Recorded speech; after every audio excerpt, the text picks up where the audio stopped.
For over 20 years, I've led a life of solitude and prayer. Now, for the first time in my life, I'm going to Europe.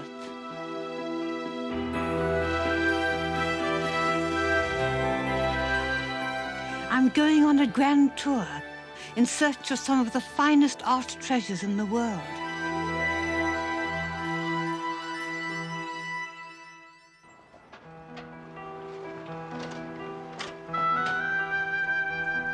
This week I've come to Vienna, a city full of magnificent palaces and monumental statues. Everything is imperial here. It was the home of the Hapsburg Emperors for centuries. Even the good weather was hijacked and called the imperial sun. The city inspired many of the great composers. Mozart, Beethoven and Strauss all lived here. But thanks to art-loving emperors, Vienna can also boast one of the most complete and exquisite collections in Europe. In the extravagant setting of the Kunsthistorisches Museum, there are rooms dedicated to just one artist, like this one, full of masterpieces by Rubens. He's a titan of painters, a man naturally drawn to think large. But here I want to look at a small Rubens, which in other hands might have been pornographic. It's called Angelica and the Hermit. The story comes from a sort of Renaissance soap opera in which Angelica has many adventures, and in one she comes across a hermit. Now, naturally, she thinks of a hermit as a white hat, a good man. What she doesn't know is that this hermit has struggled for years against temptation. He finds it very difficult to be celibate. And she represents to him his one chance of sexual experience. He casts her into a hypnotic slumber. And here we see the hermit creeping up in the darkness to pull off the sheet and take advantage of her. Here on the right, we have the devil. Now, that's what we expect in this picture, the devil lifting Angelica on a cushion to present her to the hermit. Now, in the story, it all works out all right because the hermit turns out to be impotent. But Rubens isn't content with that. Look at the hermit. This is his moment of redemption.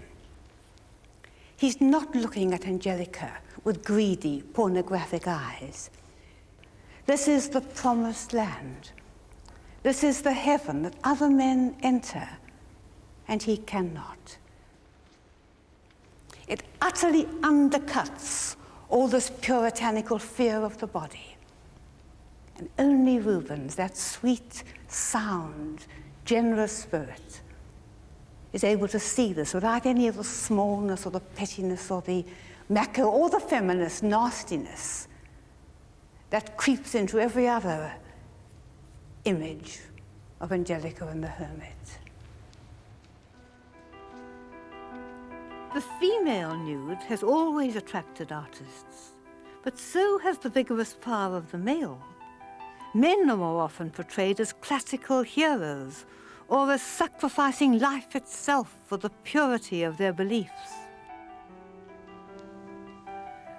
One of the favorite subjects of Renaissance artists was Saint Sebastian, but alas, not because he was a great Christian martyr. It's because here was a chance to show a glorious male nude being tortured to death. Saint Sebastian was used as target practice by his regiment because he would not adore the emperor. And here you see him. He's absolutely full of arrows. You can count them, there are at least a dozen. But he's not dead. He's still standing there. They have turned this friend into a living pincushion. If you look at Sebastian, I wince when I look at him, particularly that arrow through the face. And if you notice, the ropes holding him are not all that tight because he's tied there by principle. He's willing to die rather than give up what he believes in. Now, Mantegna here found the perfect subject. of the difference between stone, the invulnerable, and human flesh, which is very vulnerable and bleeds, and the man dies. Though stone shatters and civilizations pass, in the end, what survives is the human spirit, principle, what makes us human. That goes on, though all around it may crumble. Mantegna understood how Christians felt living in a pagan world, while the great Veronese understood pagan myths. He entered another world, glowing with shadowy light, to show us how Greek legends deal with everyday life and the complexity of the human heart. This is one of the great love stories of antiquity, Venus and Adonis. He was the most handsome of youths, superbly beautiful, and Venus, whom every man desired and admired him. She fell passionately in love with Adonis. Now, he was very much younger than Venus and a great sportsman. And because she was a goddess, she knew that if he went hunting on a specific day, he would be killed. He loves her, but not enough to listen to her. In a moment, he'll be off, and he'll be brought back on a pallet dead. And Veronese has homed in just on this moment before love dies. Now, this story, equally beautiful, the wonderful story of Deianira and Hercules, those two married lovers who were all in all to one another, but whose love was also doomed through treachery. And this shows us that moment when Hercules, coming back from hunting, saw to his astonishment that the centaur Nessus had swept his wife Deianira off into the woods where he was going to rape her. And this is just the moment before the startled Hercules fits that arrow to his bow and shoots and kills Nessus. Happy ending? No.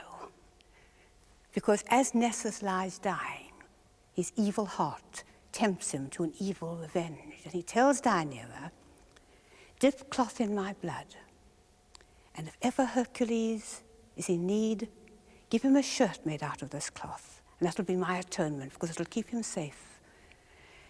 And she believes him, and she does it.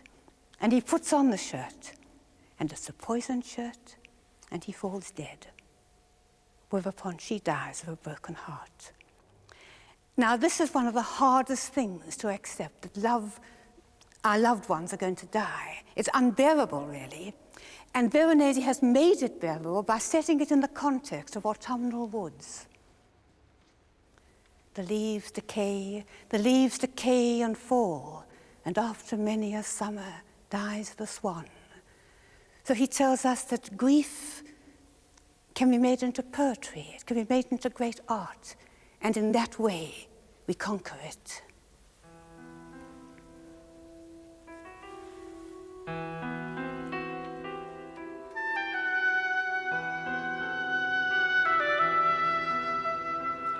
Next week, my grand tour takes me to Rome.